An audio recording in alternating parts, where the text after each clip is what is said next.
Hey, folks, Zach Osterman here, IU Insider Indianapolis Star. This is Mind Your Banners for Friday, March 7th, 2025. It is beginning to feel like March. It is beginning to feel like spring. And it is beginning, I think it is fair to say, to approach the final throes of what has already been a month-long coaching search. Indiana looking for its replacement for Mike Woodson. And we have a special guest, Jeff Borzello from ESPN, who's joined us before. Jeff, obviously, I think a lot of you know this, but, one of the foremost national basketball insiders, has worked for ESPN for a number of years, and has been gracious with his time before to come on and lend a national perspective to sort of IU basketball news. And we thought we'd bring him back in today to do the same to this coaching search. Jeff, thank you for joining us. Thanks for having me. I will disagree. I'll fight back with your assertion that spring is coming, and it was 26 degrees at my daughter's bus stop today. So I push back against it. We were in the 30s here, but it is like high of 56. We're at least in that point where, like, by the afternoon I can go outside in like a light jacket. You know what I mean? I can work up a little bit of a sweat. It's not in a bomber jacket. You go bomber jacket late afternoon. Okay. I would say bomber. I'm talking more like Kaggle. I'm talking like, pullover, parka, that kind of thing. Parka's for like 25-degree weather. No, not that kind of parka. I'm talking about, okay, not parka. What, poncho? Not poncho. That, you know what I'm saying. You're struggling with this. Walking around in a poncho. Get your outerwear down, man. That's actually what I'm going to wear to the hiring press conference. It's just a poncho. In all seriousness, we'll talk about candidates a little bit at the end, because I know that is, probably a big part of what people want, and I understand that. But I wanted to get, I guess, first your perspective, Jeff, on I called it, like, when I sent you some notes last night, navigating a modern coaching search. And what I mean is mostly a coaching search that plays out as publicly as searches do anymore, but also one that has to run on as long as this one. And there are some others too. Florida State's going through a similar process. I guess you can correct me if I'm wrong, but my presumption is Virginia is going through kind of a similar process at the moment. I don't know if this is going to become more of a trend of trying to open up early and give yourself more time, to find the right candidate. But just, like, from your perspective, particularly in a job that is going to get as much attention as this one is when it's open or expected to be open, just like, how has it changed almost having to navigate kind of covering this when maybe there is such a clamor for information, acknowledging that there are probably times when that information is minimal, and maybe even times when that information just doesn't necessarily exist in that moment? Well, I think to start, why it's happening more and more, timelines in the spring are just so kind of sped up now. Most schools will want a coach in by the time the portal opens, which is a week later now. I think it's March 24th. Obviously, it didn't impact Kentucky and Louisville and BYU last year. Those Arkansas went well past that, but a lot of schools will want somebody in place to start planning out their roster for next season. We just saw Miami take Jay Lucas off the Duke staff, leaving before the postseason of a potential national title winning team, because they want him in place for next season to prepare for next season. So I do think that's a big part, is schools want a little bit of a head start now. If 5 high major programs are open in early March and they were all open in late February, that's not as much of a head start. And some of those were, pushed by retirement, and, there's some other variables that go along with it. But I do think schools, if they know what they want to do at the end of the season, they're moving to do it earlier. Now, in terms of covering it, it's tough because, especially for Indiana, chances are whoever they hire will be coaching, in theory, well into March. Now, I know there's some people on the list that could be out in the first weekend. I assume if they don't make the NCAA tournament, they're really not going to end up in Indiana. I just think from a perception thing, it's going to be hard for a coach that misses the tournament to make it to Indiana. But so this could be one for Indiana that goes, as long as Kentucky did last year. Louisville was, I believe, Elite 8, Sweet 16 when they made their hire, when they hired Pat Kelsey. So there are things that big programs will have to wait for. The Dusty May was the big domino last year. Everyone was waiting. Michigan, Louisville, Ohio State, they were kind of all waiting for Dusty May to make his decision. Once he did, then the ball could start rolling. That does not seem to be the case this year. At least right now, Indiana is by far the best job on the market. So they're going to have, and they probably will have, their choice of candidates. They can make their decision pretty much whenever they want. The other thing is, we're going to get to this later on with rev share, is candidates will want to know exactly how much they're going to have to spend on their roster. And those discussions, even coaches that are staying at their current spots, those discussions have been had in kind of the past couple of weeks in terms of finalizing a real number as to what they have. So, Indiana's going to have plenty. Florida State's having trouble, or at least there are some concerns from their potential candidates on how much they're going to have to spend. So that's kind of another thing in terms of the timeline. It hasn't been really until recent weeks where schools have really been able to figure out how much they're going to have to spend in the spring. And so that's just kind of another wrinkle in a modern search. You bring that up, and for people, you mentioned Dusty May, and I mean, this is just kind of one of those coincidences, but I Googled it while you were talking, and Dusty May was announced on March 24th of last year. That also happens to be the day that the portal window opens this year. Obviously, those dates don't perfectly line up to a year ago for a variety of reasons, but the point is, that is kind of, I guess, like a comfortable sort of intersection, right, in terms of why schools are moving this quickly. I mean, Indiana saw this a little bit in football when it hired Curt Cignetti. It set out to complete that search basically within a week because it knew it needed to give Cignetti as much runway in the winter portal window for football to rebuild his roster. And of course, everyone knows, everyone around here knows what happened. But Indiana's kind of in a similar situation here with basketball where if it can, and I think you're right, that perception-wise, it's going to be hard to hire somebody who's not coaching in the NCAA tournament unless there is, people are going to fill in this blank. I think we both know how they're going to fill in this blank, but unless there is some mystery candidate outside of the college ranks at the moment, people are going to probably expect that the next head coach at Indiana is in the NCAA tournament this year, barring something unforeseen. But Indiana's going to want that person to have as much time as possible in that portal window and probably pre-house settlement April 7th. Do you think that has also, I don't know, it's weird because you can intrude upon the football postseason in a way that you can't the basketball postseason. Like you can go hire, it's widely sort of culturally accepted to hire Curt Cignetti and have him walk away from his team before their bowl game in a way that just wouldn't fly with trying to hire a coach before the NCAA tournament. Do you think like that is something that schools, how do you think schools are navigating that? Are they just saying we're just going to have to wait? Is there any way that you can lay some of that groundwork, whether it's in the portal, whether it's, it's starting to sort of action some rev share opportunities? I mean, I guess I even like sort of openly wondered on a radio show yesterday if like Indiana could have NIL deal discussions with players before it, with its current roster, before it hired a coach, just say, hey, listen, for one more year anyway, this is what we can, this is what kind of we can take care of you if you'll commit to this and trust us that we're going to hire somebody good. Like, how do you see, I guess, basketball programs trying to navigate this world where they want to move as quickly as possible, but also are kind of confined in how quickly they can move, unless you are willing to do something like, as you point out, what Miami did? Yeah, and for Miami, for Jay Luke's, it's a little bit different. Obviously, he's an assistant coach. I don't think John Shire would be leaving before the postseason. But it's all. I mean, you mentioned Cignetti, you mentioned college football. That's taking a 40-day break, 30-day break until one bowl game, which for a lot of schools is relatively irrelevant. A team like Duke will be playing 9 games.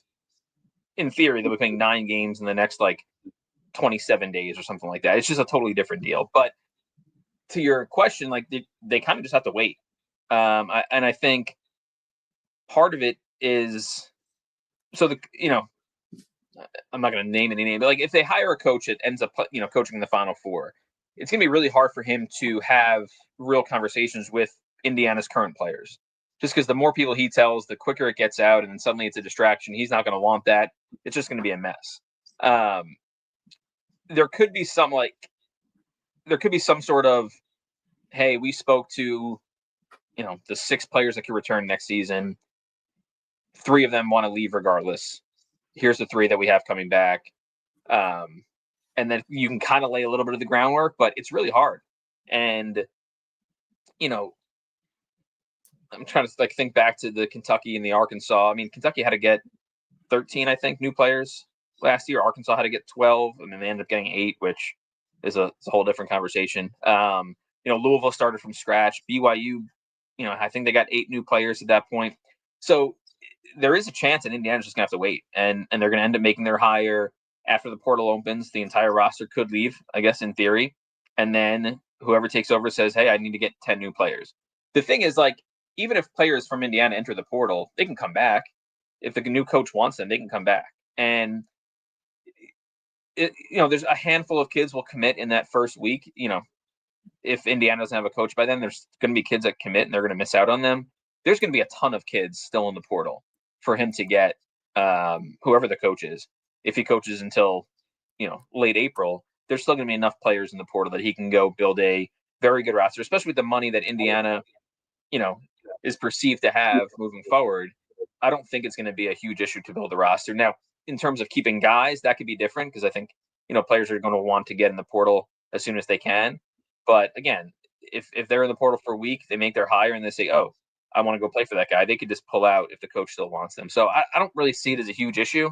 Timeline wise, it kind of throws a wrinkle into things, but I still think you could build a very, very capable roster, even if you take over after the portal opens. This is kind of a loaded question, but I am just curious for your thoughts because I get this question a lot. All inclusive of the factors that we've already talked about, others that kind of go into it. Do you think this is the most appealing job on the market? Do you think there's because I look at Virginia, for example, and on the one hand, it's in the ACC, and I think there are probably some, maybe some academic hurdles there that don't exist in other places. But it is a place that won a national title within the last 10 years. So, there is some established recent history there. Do you think Indiana is, you talked about last year, everybody was waiting for Dusty May, to kind of make his choice. And that was the first cab off the rank. And then everything else had to kind of follow from there. Do you think from a program perspective, Indiana is kind of that, I guess, sort of, I don't know, like tone setter to basically the carousel this spring? Perhaps. I do think it's the best job on the market by far right now. If Texas opens, if Villanova opens, you maybe have a conversation that and specifically on Villanova, I think people will say, "Oh, Texas and Indiana are definitely better." There's Big East programs because they don't have to put that much money into football. Some of those schools don't even have football.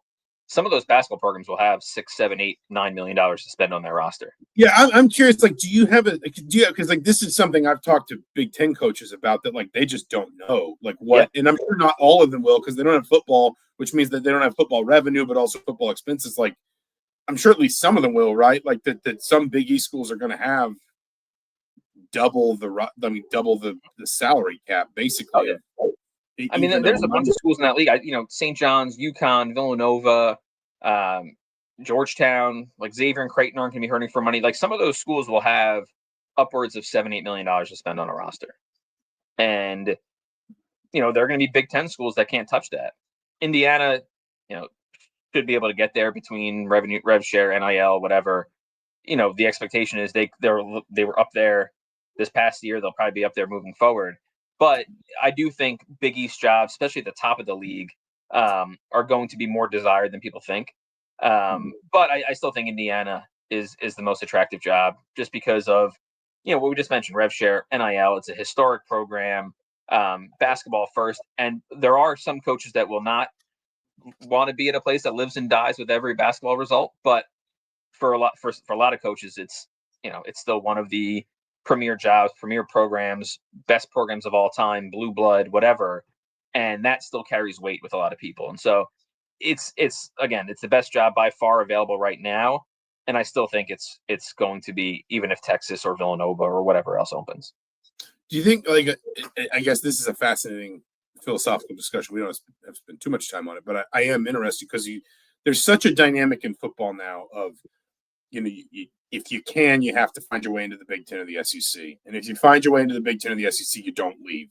There were some rumors, for example, linking Curt Cignetti to West Virginia because that's where he played, college football. And it was just sort of like, hey, I mean, maybe he'll feel that kinship. I don't know. But, I don't think I would be leaving a Big Ten job for a Big 12 job, just given the direction of travel and the money and the, sort of the political power of those two conferences. What's that dynamic from your perspective, again, as somebody who looks at this more nationally in basketball, where on the one hand, I think it is perfectly valid to point out some of those Big East jobs are going to be able to prioritize basketball in a way that even a program, I mean, like Indiana, my expectation is Indiana is going to look at the average rep share number in the Big Ten for men's basketball and double it. And that's going to be the starting point. Like that's going to be Indiana's, sort of that's going to be like the baseline. But that's still probably not going to approach what maybe Marquette can do or what UConn can do. But then on the other hand, they'll be up there. I would imagine they'd be up there. Well, but then on the other hand, the Big East obviously, is probably not, from a medium to long term perspective, blessed with a lot of political sway in a sport or in college sports landscape that is so heavily dominated by the Power Four and in particular the Big Ten, the SEC. Like, what is that dynamic in basketball, do you think, where a coach maybe says, the near term, there's more resources there, maybe there's more opportunity there, but the medium to long term, is there a concern about that conference becoming more marginalized or maybe losing a little bit of voice in the national landscape as the Big Ten and the SEC consolidate? Yeah, I mean, I think it's similar in basketball, and I think it's definitely a resources thing. It's definitely an NIL thing. I mean, they're going to be the middle of the pack in the SEC is going to be spending like $4 or $5 million. Like that's, the middle of the pack in the Big 12 is not going to be getting that. The bottom half of the ACC is not going to come close to that. And I also think you just kind of have to look at, I mean, the SEC and the Big Ten might combine for like 24 bids this year, 23, 24 NCAA tournament bids. And I think that's pretty appealing. If you're a coach, you say, I can go 6-12 in the SEC and get a bid, as opposed to I have to win 24 games in the ACC and just to get in the mix. And I think coaches are noticing that, these two leagues are putting a ton of money in, and that makes top to bottom the league really, really competitive. And that makes a lot of those teams in the top 75 of the net. And therefore, we have kind of a path all season to the NCAA tournament where, in the ACC, you kind of have to finish top four. Big 12 is not the dominant basketball force it was. I mean, they're probably going to get 7 or 8 bids. They'll be fine. But I just do think there is especially from an NIL resources, reputation, national perception of these leagues, the Big Ten and the SEC are kind of at the top. This was one of the things I wanted to ask you, just because I feel like I talk about this a decent amount. I'm not sure how much it gets heard, so maybe an outside perspective will reinforce some of it, or maybe will prove me wrong. But Indiana has engaged Turnkey in this search. It engaged Turnkey in the search to find Kurt Signetti. Obviously, different complexion of that search. It all happened in a much more confined space of time. But I think I feel like in the last 5 to 10 years, we've all come to understand what a search firm does a little bit better, that you're not literally just going to a bunch of suits in an office and saying, I have no idea what to do. Please bring me some candidates. And in fairness, 30, 40 years ago, you might need that a little bit more. There wasn't as involved of an ability to investigate or do background on the national landscape in college sports as there is now. But I do think we're kind of in one of these moments, especially in a coaching search that is going to sort of play out publicly over a longer period of time than normal, where there's kind of a spike in information and then a little bit of a dip. And I guess what I'm saying is I feel like we're in a bit of a dip right now in terms of just what's going on publicly. And therefore, probably a lot of what's happening, when it's happening, is more behind the scenes, and it's probably more search firm related. And I just would love your perspective on basically what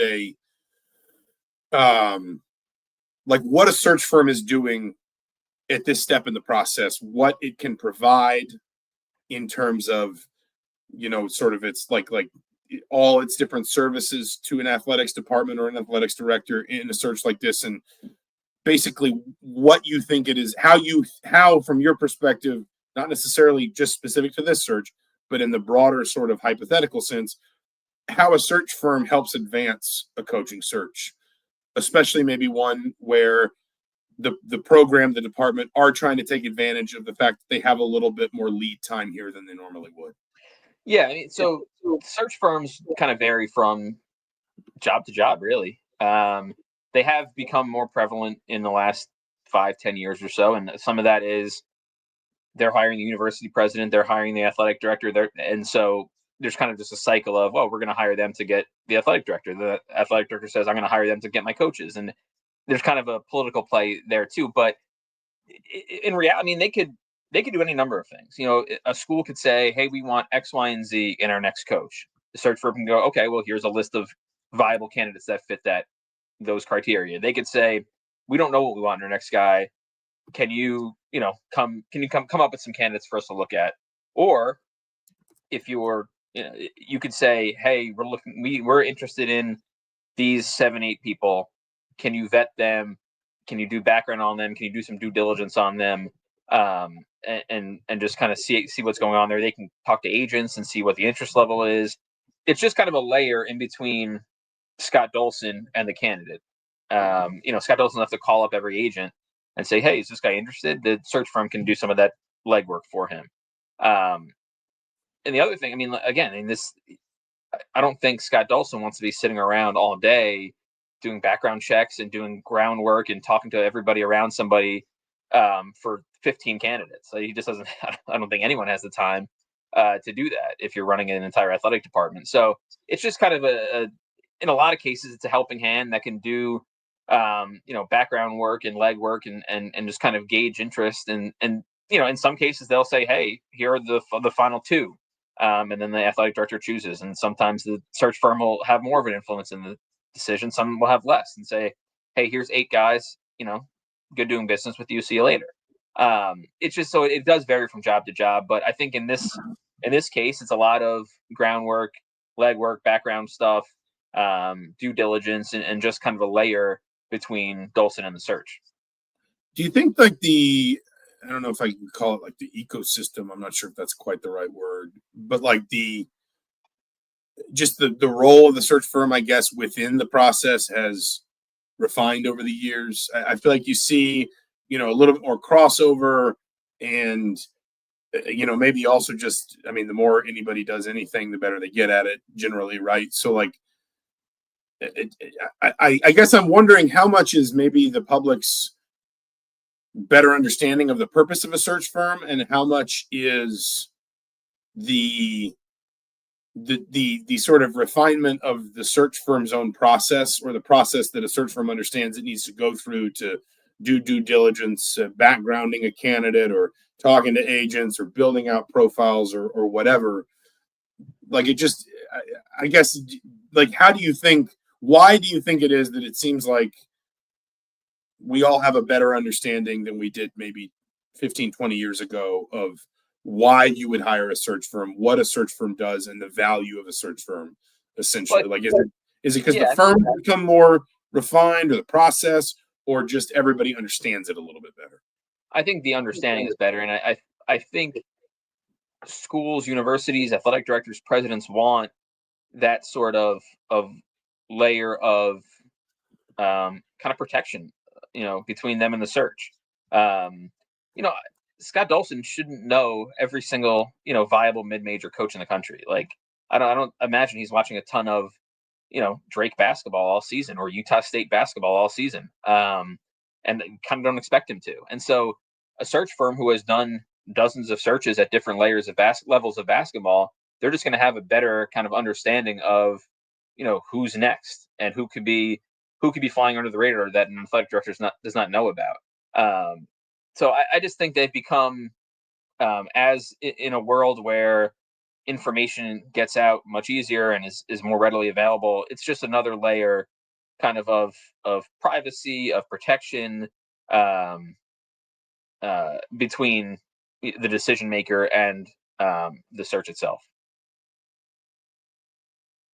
I wanted to circle back to something we touched on a little bit earlier, and I didn't want to get away from, but I did want to kind of touch on the search firm before we let it go.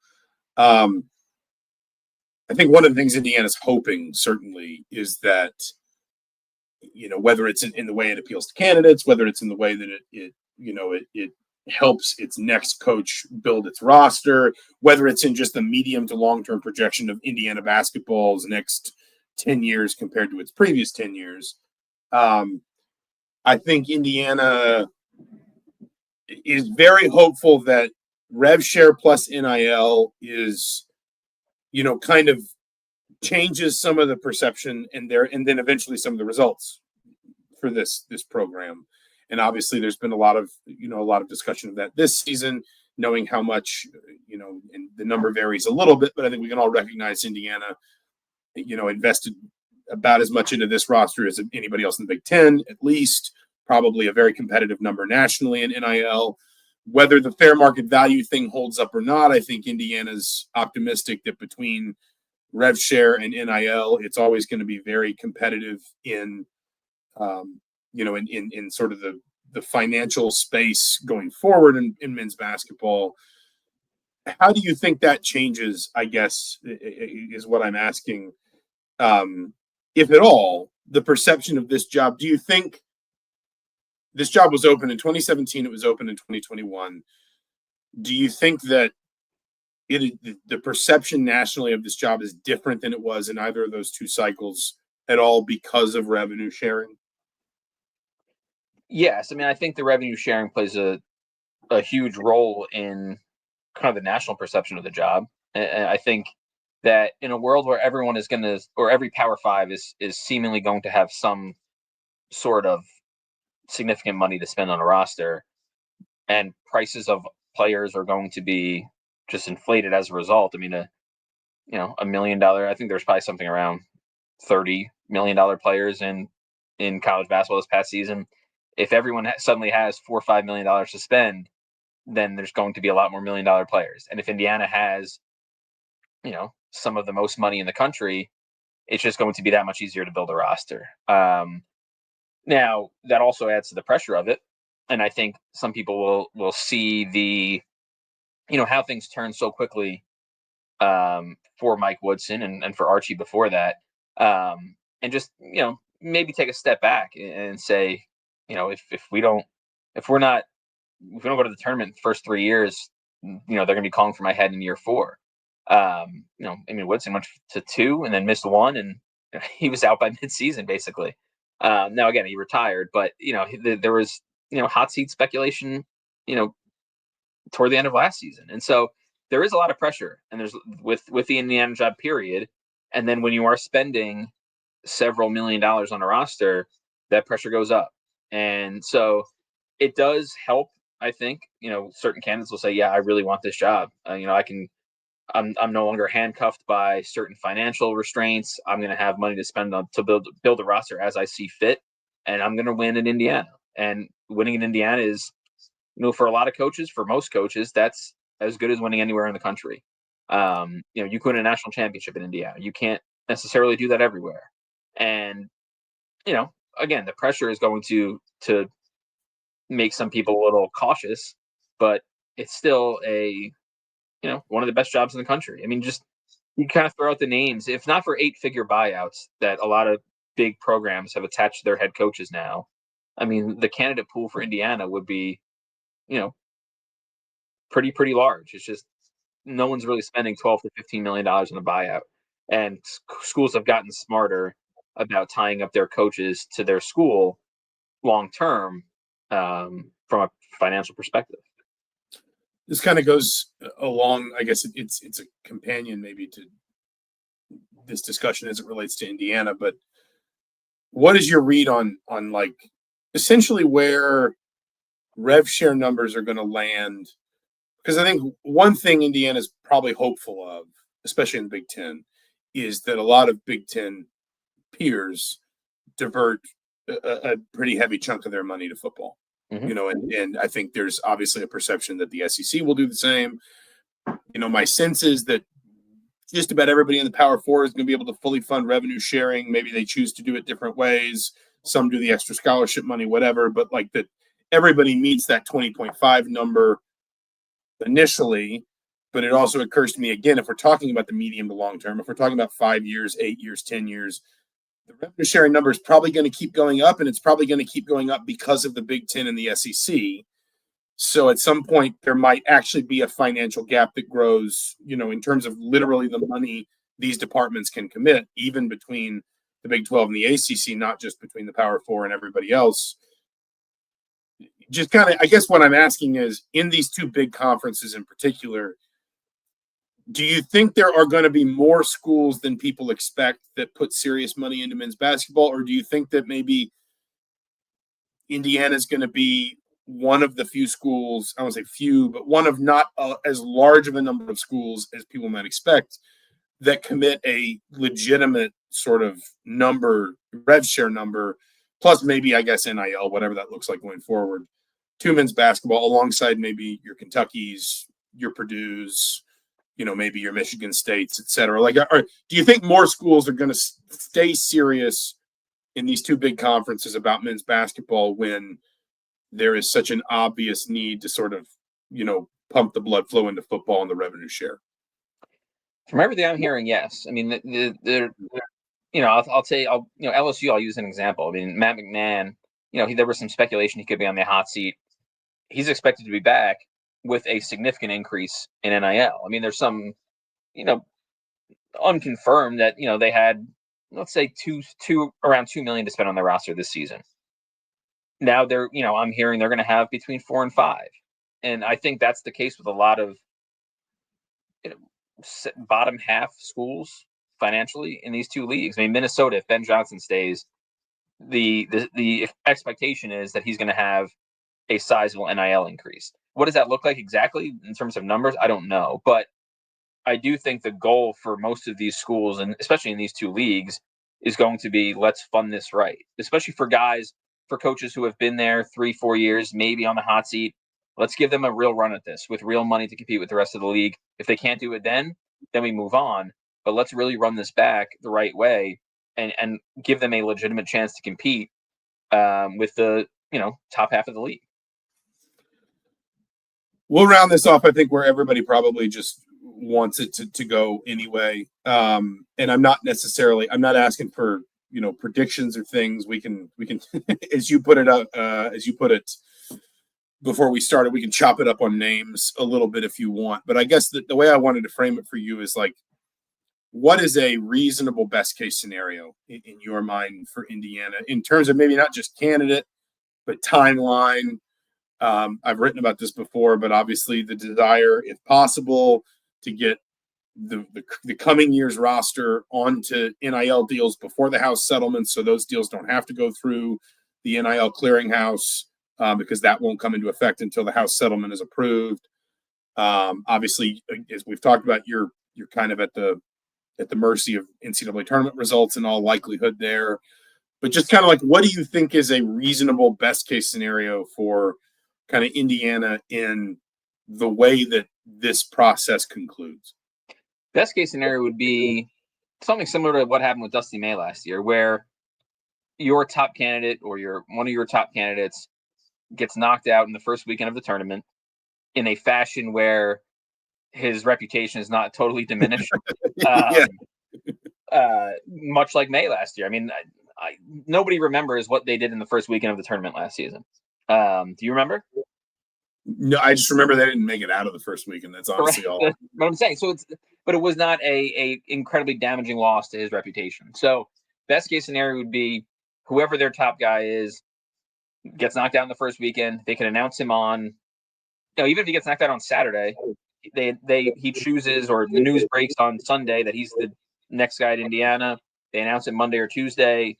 The portal opens that Monday, and you can kind of go full steam ahead. That would be best case scenario. Not naming names, but that would be ideal.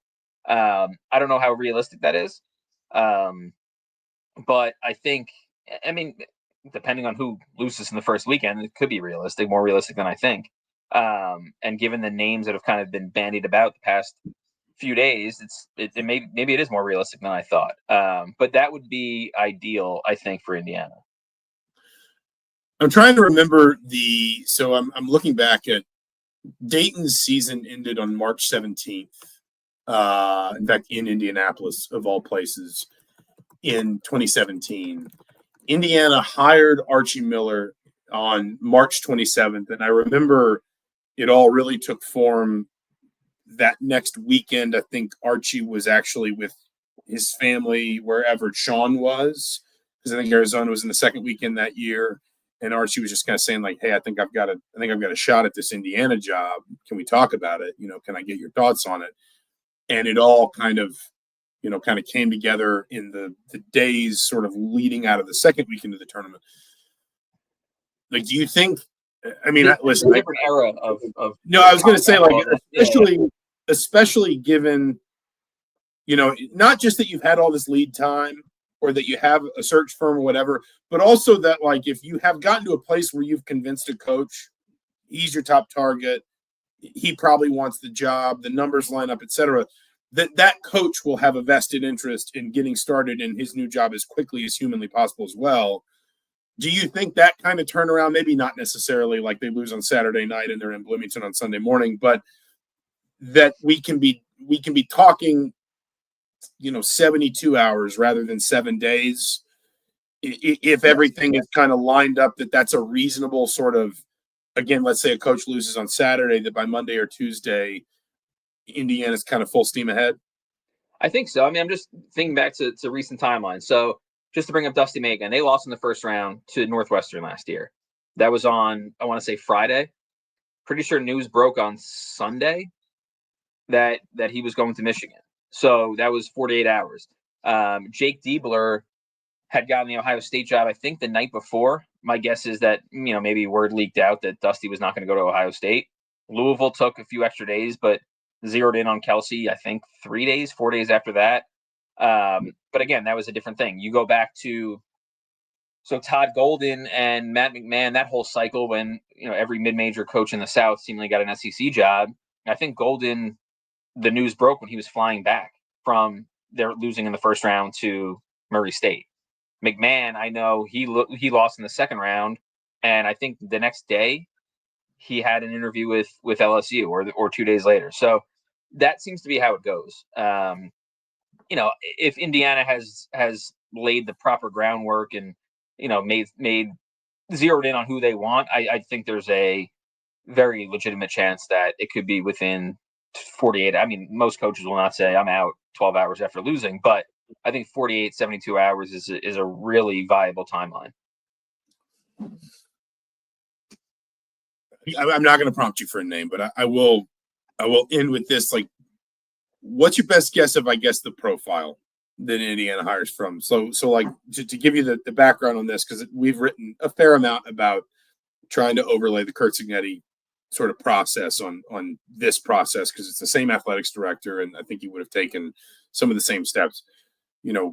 Scott Dolson entered that search with a firm idea of, I want a head coach with a lot of experience running his own program. I want somebody who's an offensive coach. I want somebody who's coached quarterbacks. I want somebody who's been a recruiting coordinator and has had to manage a roster, from the large numbers perspective before. What's your best read on, like, the profile of the candidate that maybe in the very least that Indiana would like, whether it's, previous high major success or years running their own program, or, offense focused, defense focused, whatever? Like, do you have a sense for, maybe like the ideal prototype, I guess, that Indiana is going to try and fill here? I do think experience running your own college program is very high on the list. And that's kind of the names that have been thrown around the last few days, whether it's Ben McCollum, Brad Brownell, TJ Otzelberger, guys like that. They're all very experienced head coaches in college. And I think Indiana has to go that route. I don't think they have much interest in kind of going, a little bit of a wild card like Mike Woodson was, just an alum who has never coached in college. I don't know if they could really afford to do that. The other part of the profile, in my opinion, and is they're not going to, there's not a huge appetite to spend upwards of 10, 12, $15 million on a buyout. And that they're not alone in that. I don't know many schools that have much of an interest, especially in rev share. I mean, do you really need to spend $12 million to go get somebody where you could spend maybe $3 to buy somebody out and then to give them $8 million, $10 million to spend on a roster? So I think those two things have kind of stood out to me. I guess, in the past couple of weeks and just kind of throwing around names with various people in the industry is just they don't really want to spend a ton of money to buy somebody out, and I think they want somebody with a lot of experience running their own program.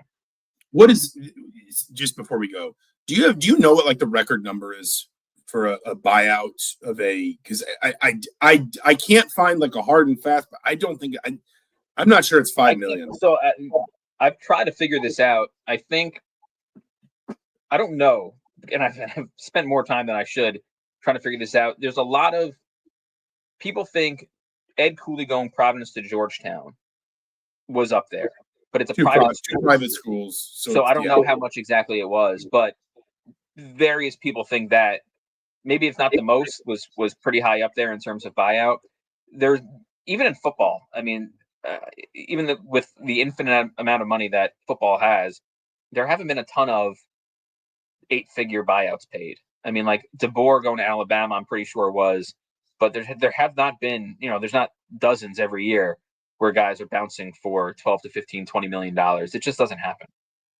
And it also, too, I mean, like Kalen DeBoer is also a distinct sort of example in that, that hypothetical, because Alabama didn't have to pay a buyout on the front end. The coach was retiring. So, Indiana's obviously going to reach some sort of separation agreement with Mike Woodson. But I mean, on that note, I mean, Texas, if they did get rid of Rodney Terry, I think they owe him $5.56 million, something like that.